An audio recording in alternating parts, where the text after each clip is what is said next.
Tudo da Canção Nova em um só lugar. Canção Nova Play. O Senhor esteja convosco. Proclamação do Evangelho de Jesus Cristo segundo São João.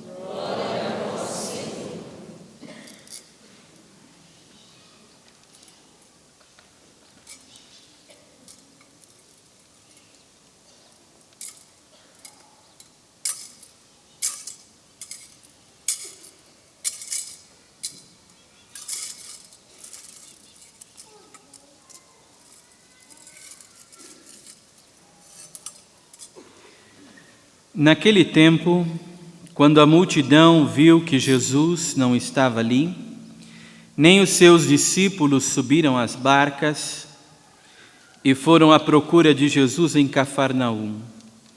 Quando o encontraram no outro lado do mar, perguntaram-lhe: Rabi, quando chegaste aqui? Jesus respondeu: em verdade, eu vos digo, estais me procurando não porque vistes sinais, mas porque comestes pão e ficastes satisfeitos. Esforçai-vos não pelo alimento que se perde, mas pelo alimento que permanece até a vida eterna, e que o Filho do Homem vos dará, pois este é quem o Pai marcou com o seu selo. Então perguntaram: que devemos fazer para realizar as obras de Deus? Jesus respondeu: a obra de Deus é que acrediteis naquele que Ele enviou. Eles perguntaram: que sinal realizas para que possamos ver e crer em Ti? Que obras fazes? Nossos pais comeram o maná no deserto. Como está na Escritura, pão do céu deu-lhes a comer. Jesus respondeu: em verdade vos digo, não foi Moisés quem vos deu o pão que veio do céu. É meu Pai que vos dá o verdadeiro pão do céu. Pois o pão de Deus é aquele que desce do céu e dá vida ao mundo. Então pediram: Senhor, dá-nos sempre desse pão. Jesus lhes disse: eu sou o pão da vida. Quem vem a mim não terá mais fome, e quem crê em mim nunca mais terá sede. Palavra da salvação.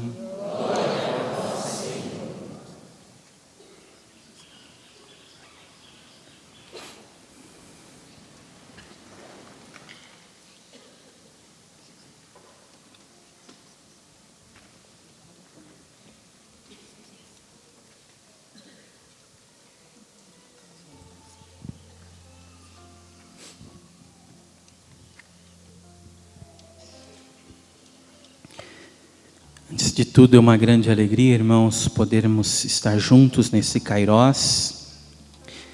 Podemos compartilhar a palavra de Deus, podemos adorar o corpo de Deus, podemos viver esse momento como família. E é com alegria que nós, carmelitas, mensageiros do Espírito Santo, estamos vivendo esse Kairós, junto com toda a nossa família, junto com os leigos que participam também da nossa espiritualidade, e também junto a todo o povo de Deus que bebe dessa espiritualidade nas nossas paróquias, nos lugares aonde estamos, através do ministério que Deus confiou aos irmãos e irmãs. Então é uma grande alegria de Deus podermos estar aqui hoje vivendo este tempo de graça, vivendo este Kairós, também num ambiente propício que é a Canção Nova, aonde Deus tanto tem alimentado as nossas almas através dos eventos, dos acontecimentos, dos retiros, das pregações, das missas que acontecem aqui e que nós nos alimentamos também de tudo isso, de todo esse alimento espiritual dentro dos nossos lares também. E hoje, de modo especial, temos a alegria de estarmos aqui fazendo essa experiência pessoal de Deus, nesse Kairós, que é um momento da graça de Deus, que é o tempo da graça de Deus na nossa vida. E vivendo esse Kairós, eu fiz uma viagem há mais de 23 anos atrás, onde eu fiz o meu primeiro Kairós. Um primeiro retiro onde eu pude fazer uma experiência profunda do amor de Deus e da graça de Deus. Isso aconteceu no pátio do colégio, lá na Arquidiocese de São Paulo, onde, participando do Kairós, um dos primeiros retiros, bem no início, quando eu começava a dar alguns passos ainda, engatinhar na fé com 17 anos de idade.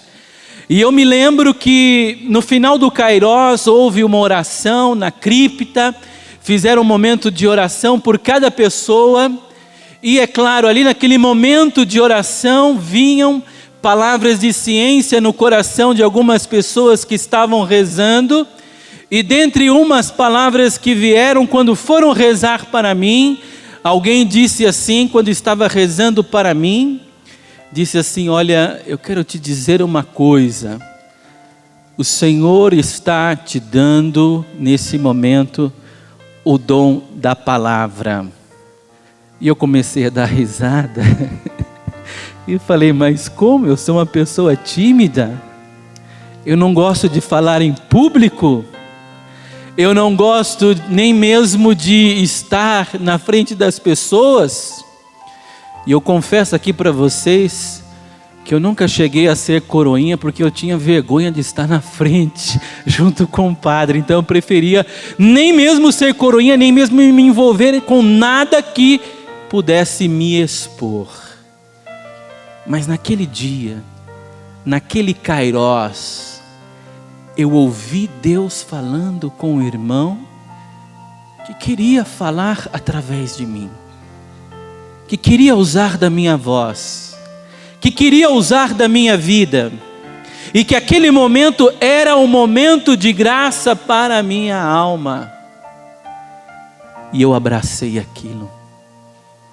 E quando voltei para casa, o coração já ardendo de um desejo de anunciar o Evangelho, não fui mais capaz de conter esse desejo, e tive então que, movido por esse Espírito que vem do Senhor, começar a pregar, começar a anunciar. Então comecei a ir a grupo de jovens, comecei a participar de grupos de oração, e fui me envolvendo com o Senhor até um momento em que tive a alegria de ganhar a minha primeira Bíblia da minha mãe. Ganhei a minha primeira Bíblia, comecei a ruminar as Sagradas Escrituras.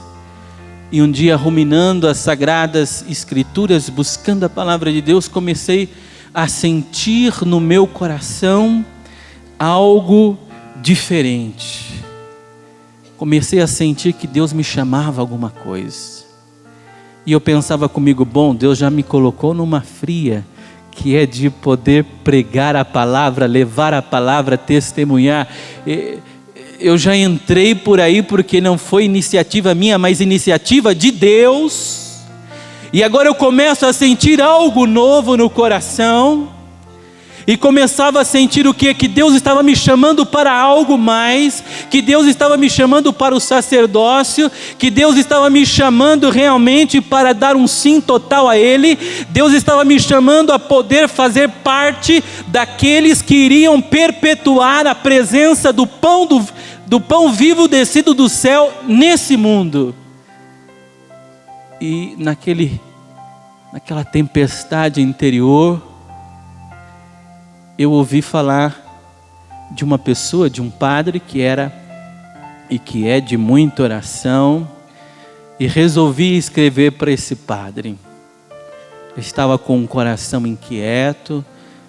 Por que eu estou testemunhando isso? Porque também hoje a igreja reza pelos padres.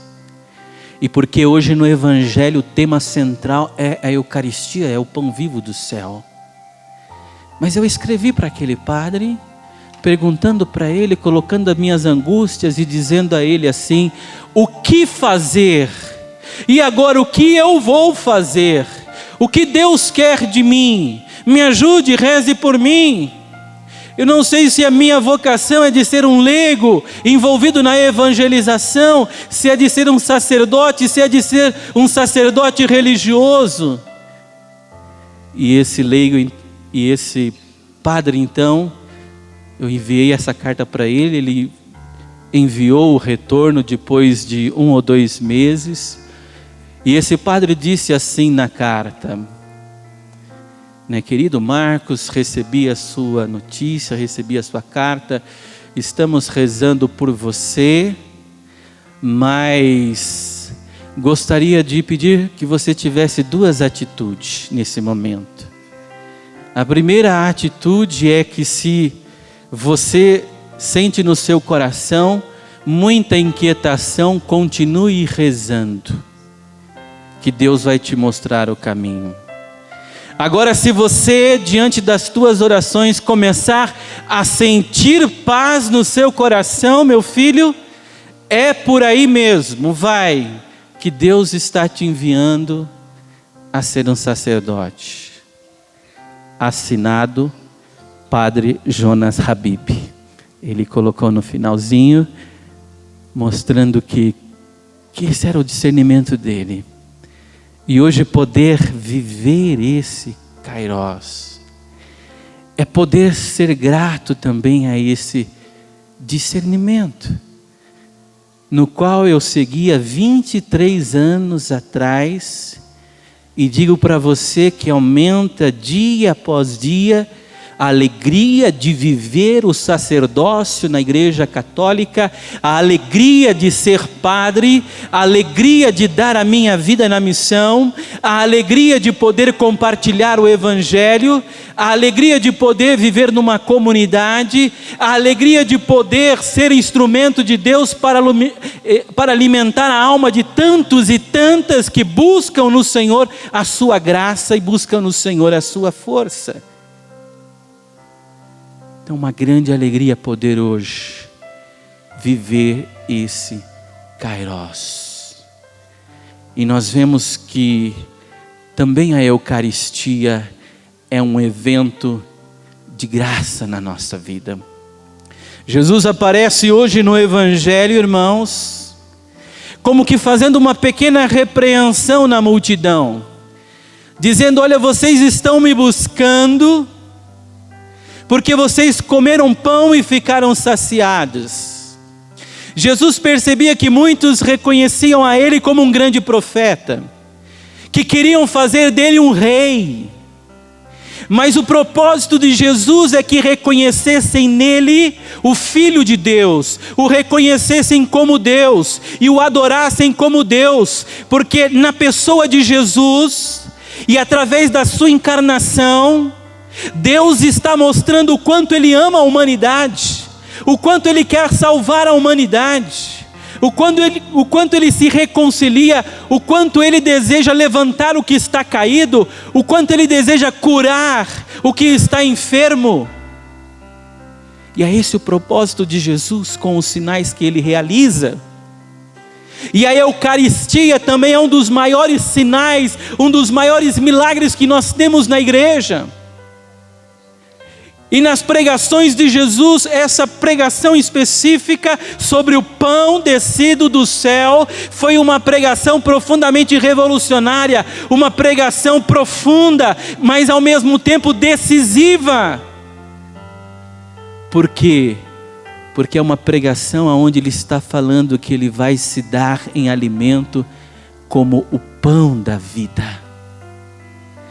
E Ele vai dizer aos judeus que eles se alimentaram de um pão dado sim por Deus, que o Pai tinha saciado a eles, mas que agora Ele, o Filho, seria esse pão, seria esse alimento que iria preencher, que iria dar sabor, que iria dar sentido à alma deles, e que eles iriam comer desse pão, e que eles iriam se alimentar do seu corpo e do seu sangue, e seria o seu corpo e o seu sangue alimento de vida eterna. alimento de vida eterna. A primeira obra que Deus realiza em nós é a obra da fé. Eles até perguntam a Jesus: mas que obra fazes para que nós possamos crer? A obra de Deus é que creais naquele que Ele enviou. Essa é a obra de Deus, essa é a maior obra que Deus pode realizar em nós, irmãos. É a obra da fé, é crer nele, é confiar nele, é acreditar nele. É a maior obra que Deus pode realizar, somos nós mesmos. Você é a maior obra. É em você que Deus quer investir a sua graça, é em você que Deus quer investir o seu amor, é em você que Deus quer investir e derramar sobre você o Espírito Santo também. Jesus vai mostrando isso para aqueles que estão próximo dele, que a grande obra é crer nele, porque quando nós cremos em Jesus, a vida de Deus vem para dentro da nossa alma. Quando nós cremos em Jesus, começa a agir em nós uma vida que é eterna.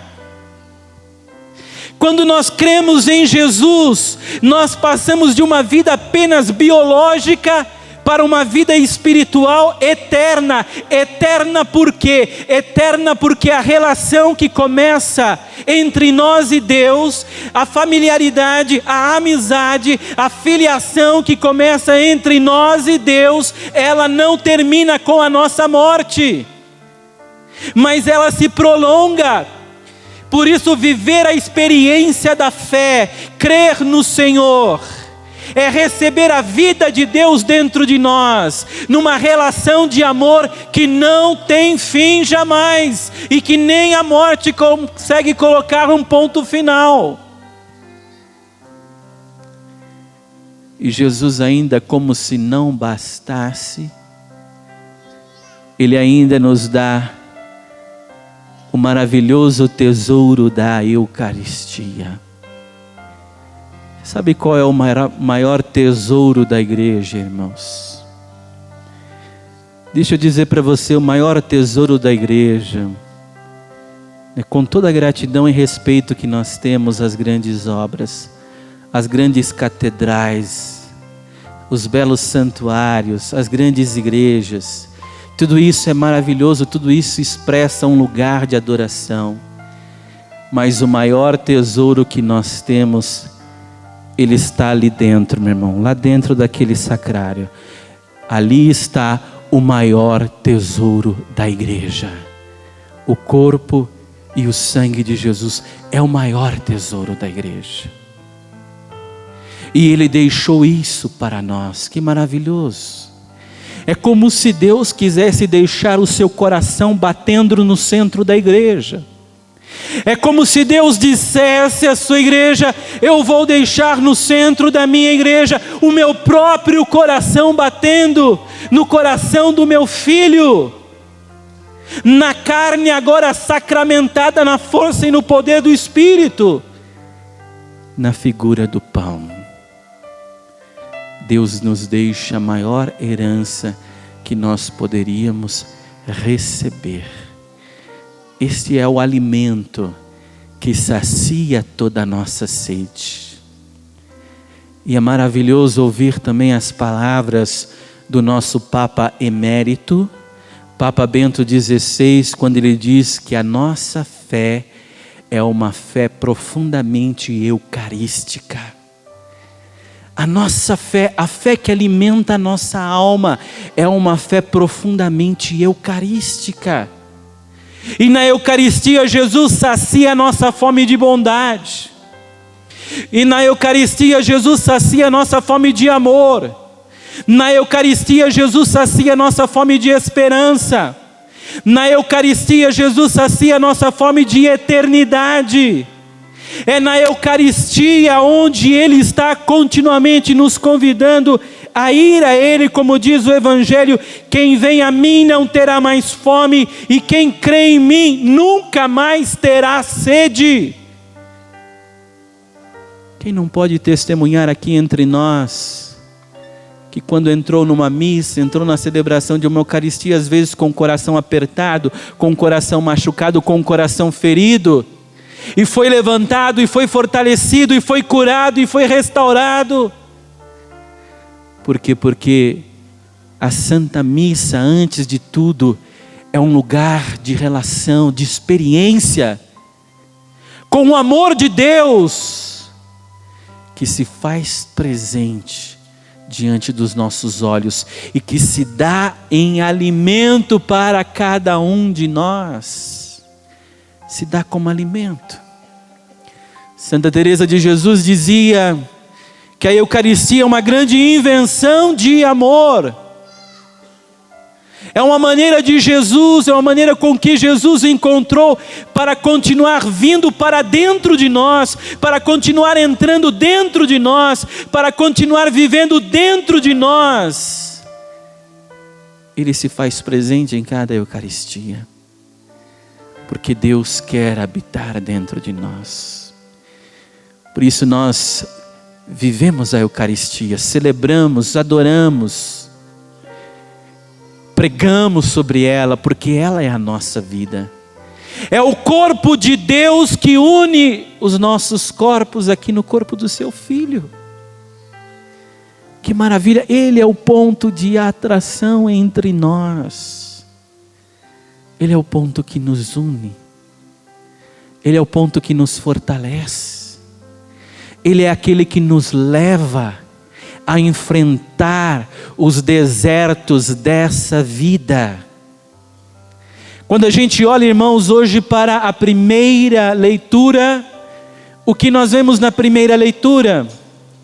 Nós vemos que Deus tinha libertado o seu povo do deserto, ou melhor, Deus tinha libertado o seu povo da casa do faraó, da casa da escravidão.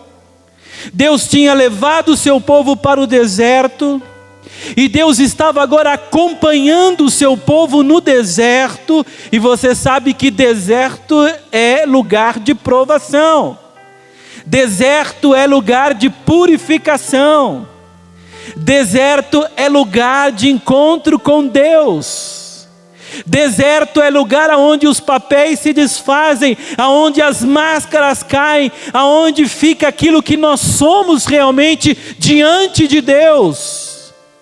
E o povo foi levado para o deserto, e ele foi levado em direção a uma terra prometida. Porém, o mais lindo é que o povo foi libertado da casa da escravidão, foi libertado das mãos do faraó, das garras do faraó, para ter liberdade de adorar, de servir, de se entregar à glória de Deus. Então aquele povo foi chamado à liberdade. E olha só, o povo começou a passar uma situação de dificuldade, e o que eles fizeram? Foram até Moisés e Arão e começaram a reclamar: você nos trouxe para o deserto para nos matar de fome? Você nos trouxe para quê nesse lugar miserável?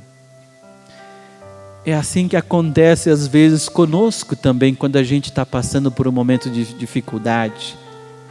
Quando se passa um momento de luta, de adversidade. Muitas vezes o questionamento vai para Deus. Às vezes vai para as pessoas, mas quem é o culpado disso? Quem fez isso comigo? Quem é esse bode expiatório? E quando não basta mais colocar aquilo sobre Deus, ou melhor, sobre as pessoas, então eu lanço para Deus. É Deus que quis isso então na minha vida. Mas Deus pacientemente, Ele escuta a murmuração e Ele intervém com a sua providência e compreendendo a fragilidade daquele povo. Ele intervém trazendo alimento às codornizes e aquele pão que eles encontravam depois, na manhã, quando acordavam, percebiam que estava ali alguns grãos e alguns pães e se alimentavam daquilo. E é isso que acontece de fato, irmãos.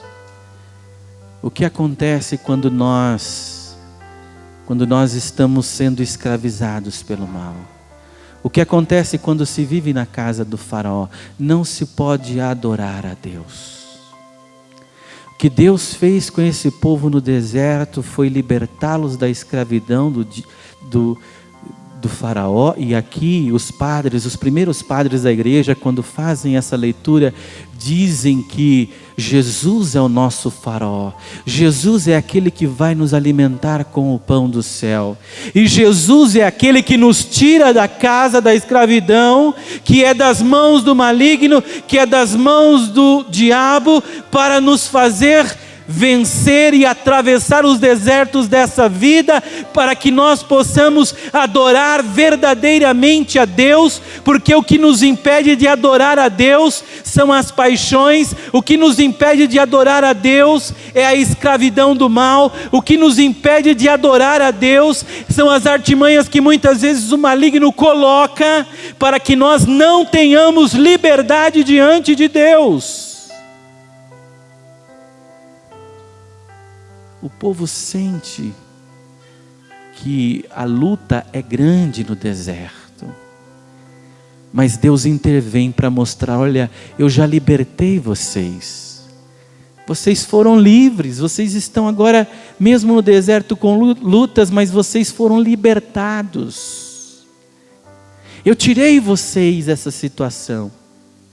E Deus mostrava que Ele estava intervindo agora, providenciando o maná.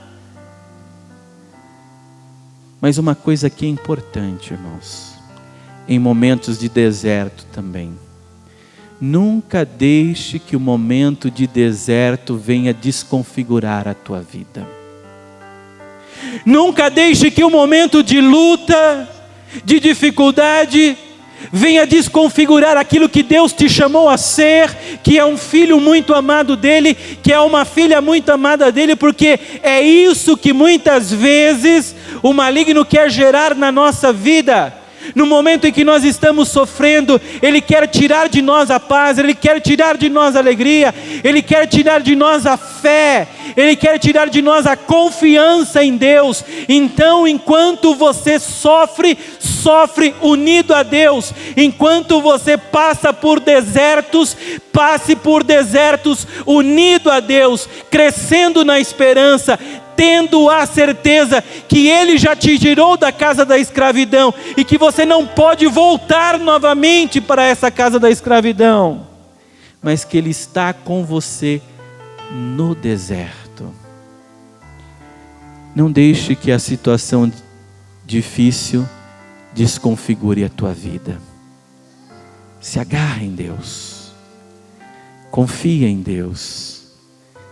E aí estão os santos para nos ajudar, com o belíssimo testemunho deles.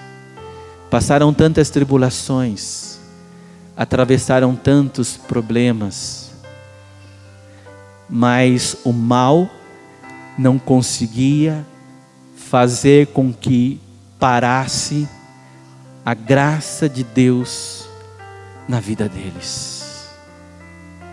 Não deixe que nada atrapalhe o crescimento da graça na tua alma, porque é isso que está acontecendo. Cada vez que você comunga, cada vez que você confessa, cada vez que você lê a palavra de Deus, cada vez que você revitaliza a tua vida em comunidade, escutando a palavra do Senhor, vivendo a tua fé, Deus está te fortalecendo. Não deixe que ninguém roube isso de você. Deus está te dando o alimento do céu, o alimento dos fortes, o alimento dos santos, para te manter na graça dEle. E isso é ser santo. Ser santo não é viver coisas estranhas.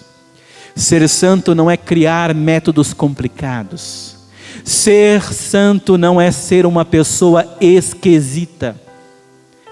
Ser santo é viver a graça de Deus. É fazer de tudo para estar nessa graça. É fazer de tudo para alimentar essa vida de Deus. dentro da minha alma. Isso é ser santo. Alguém que está lutando sempre para estar unido com Jesus na Eucaristia.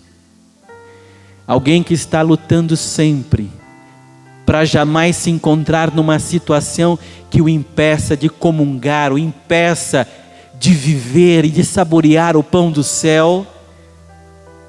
É alguém que está buscando a graça, é alguém que está vivendo a santidade na própria vida.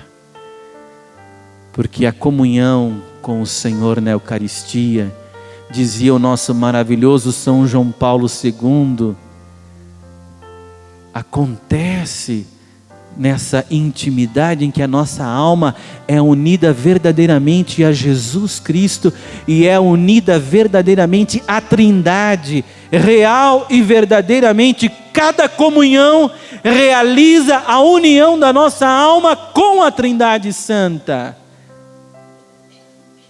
Então, cada Eucaristia é um momento de Kairos para a nossa vida. Não deixe que nada te distancie de Jesus. Não deixe que nada te atrapalhe de se aproximar, de se abeirar ao trono da misericórdia de Deus, ao abismo do amor de Deus que é cada altar, aonde Ele se faz presente para se dar a nós em alimento. Então vale a pena, irmãos, mesmo atravessando o deserto desse mundo, vale a pena se alimentar com o pão vivo descido do céu, e vale a pena lutar contra aquilo que quer desconfigurar a nossa vida. Não permita, mesmo que você atravesse momentos difíceis, de angústia, até de depressão, de estresse, de esgotamentos, não permita que nada te separe da fonte da vida. Que nada te impeça de se alimentar do corpo de Deus. Porque no corpo de Deus nós recebemos também o Espírito de Deus. Dizia também um santo, Santo Efrem, já no século V, ele dizia que quem come com fé a Eucaristia, come fogo e Espírito. Quem come com fé a Eucaristia, quem se alimenta com fé da Eucaristia, come fogo e Espírito, ou seja, se alimenta também do Espírito Santo. Então cada Santa Missa para nós é um lugar de efusão do Espírito na nossa alma também. E a grande, ou pequena grande gigante da fé, Santa Teresinha de Jesus, ela deixava relatado num dos seus cadernos manuscritos. Ela dizia a respeito da primeira vez que ela recebeu a Eucaristia, ela dizia: eu recebi na minha alma o beijo de Jesus. A primeira comunhão para mim foi como que o beijo de Jesus. É como se ela estivesse dizendo que cada Eucaristia para nós é como se Deus nos desse um beijo na nossa alma. E você sabe, quando Deus nos beija, é como que o seu ar fosse para dentro de nós. E a gente sabe que o ar de Deus, o sopro de Deus, é o Espírito Santo. Cada comunhão é um beijo, e cada beijo Deus está o quê? Soprando o corpo de Cristo, mas ao mesmo tempo soprando o seu Espírito e fortalecendo a nossa alma, o nosso interior, para que nós vivamos essa alegria que vem da Eucaristia.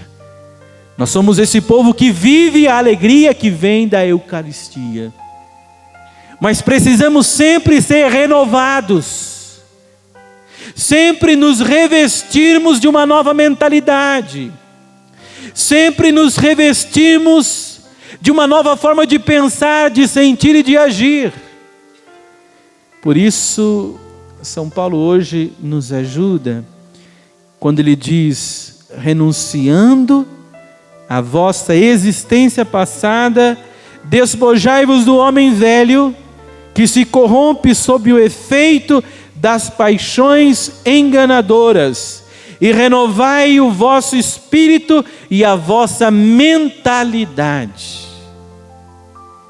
Que bonito ouvir isso de São Paulo, que é preciso renovar a nossa mentalidade, renovar o nosso espírito, para poder compreender, acolher, viver as coisas de Deus na nossa vida. E é isso que nós propomos com a nossa vida.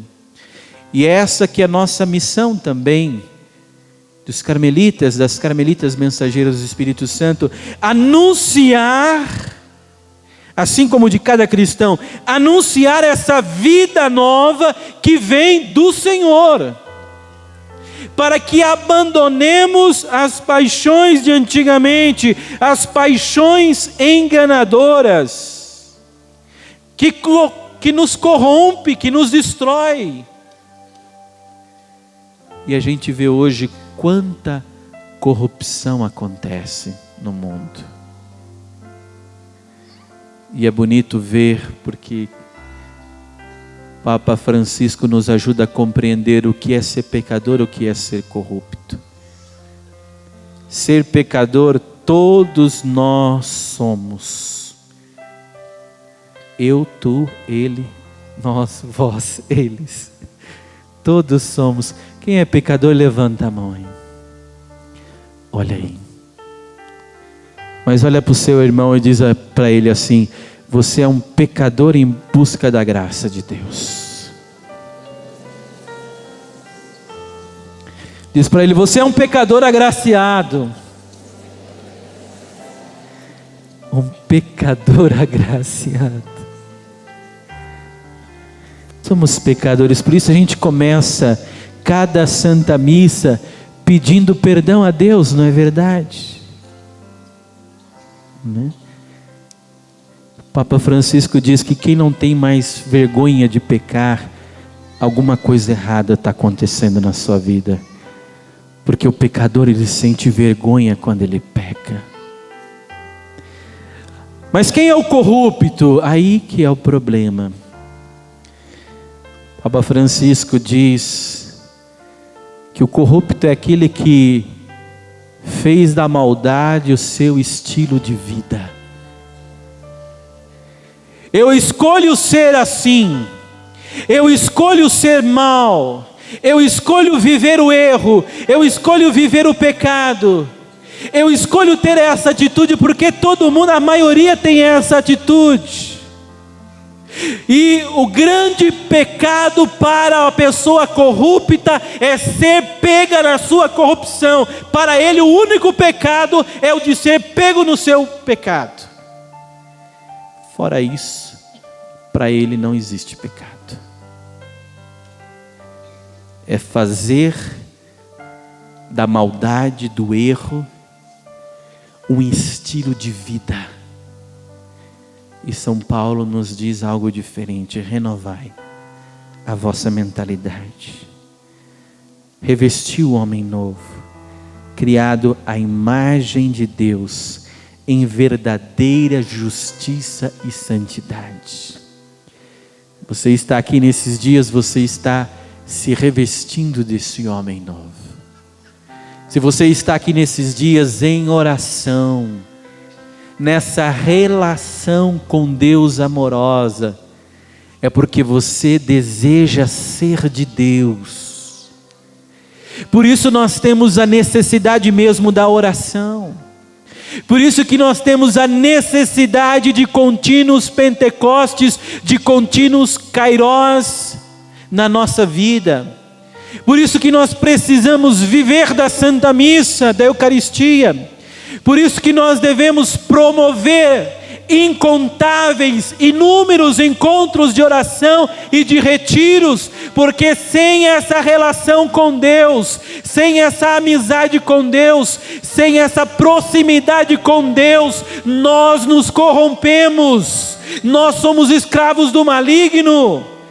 Nós vivemos desfigurados nos desertos dessa vida, mas com Deus nós nos levantamos, mesmo quando caímos, mesmo quando nos sentimos fracos, estendemos a mão e Deus vai lá e Deus nos levanta, e Deus nos coloca de pé. Mesmo que atravessemos desertos como o povo de Deus, e aqui não era qualquer povo não, era o povo de Deus que estava atravessando o deserto, mas ele fez a experiência do socorro de Deus lá no deserto.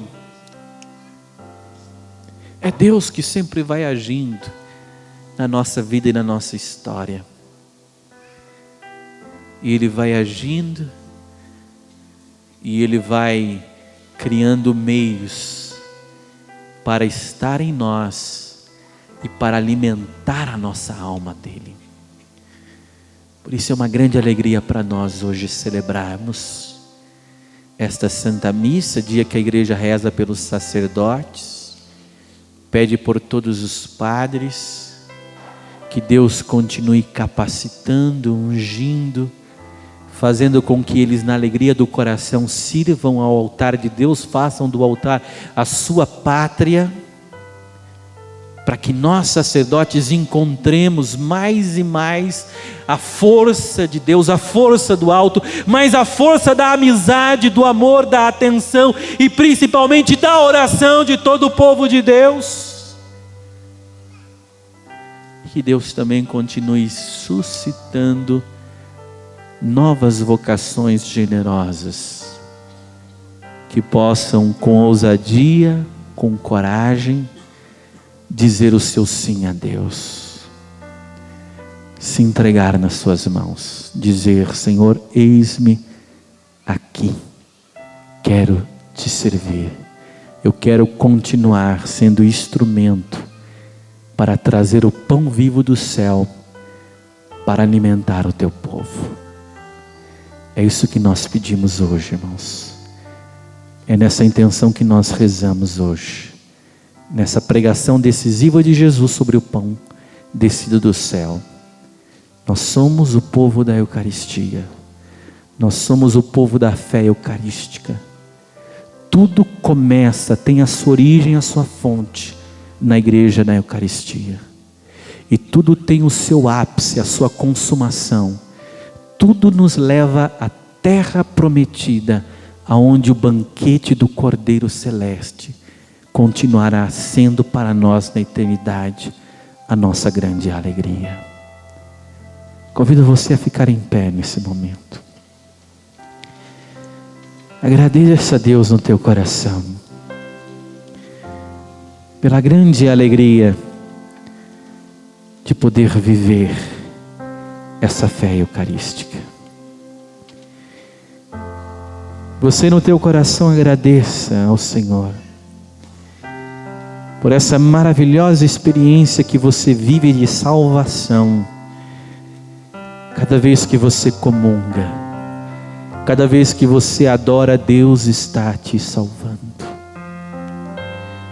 São João da Cruz dizia que o olhar de Deus infunde em nossa alma graça, misericórdia e amor. Cada vez que você olha para o corpo de Deus, é isso que acontece.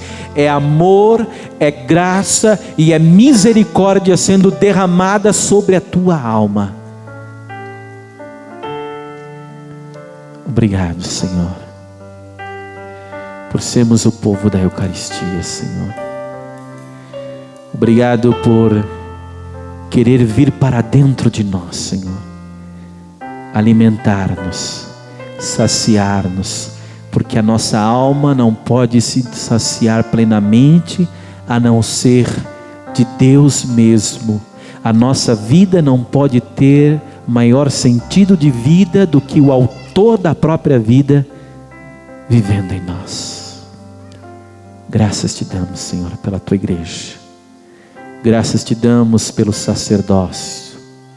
Graças te damos por essa assembleia eucarística e eucaristizada, que também, recebendo o corpo e o sangue que é dado, também entregam o seu corpo e o seu sangue pela evangelização, pela pregação do Evangelho, pelo testemunho de que Jesus está vivo e está presente, que Ele é o alimento do mundo. Ele é o alimento para o mundo. Graças te damos, Senhor. Agradeça a Deus. Vamos continuar essa Santa Missa nessa atitude de grande e profunda adoração e gratidão ao Deus que aqui nos trouxe, que aqui nos reuniu e que aqui é adorado por cada um de nós. Tudo da Canção Nova em um só lugar. Canção Nova Play.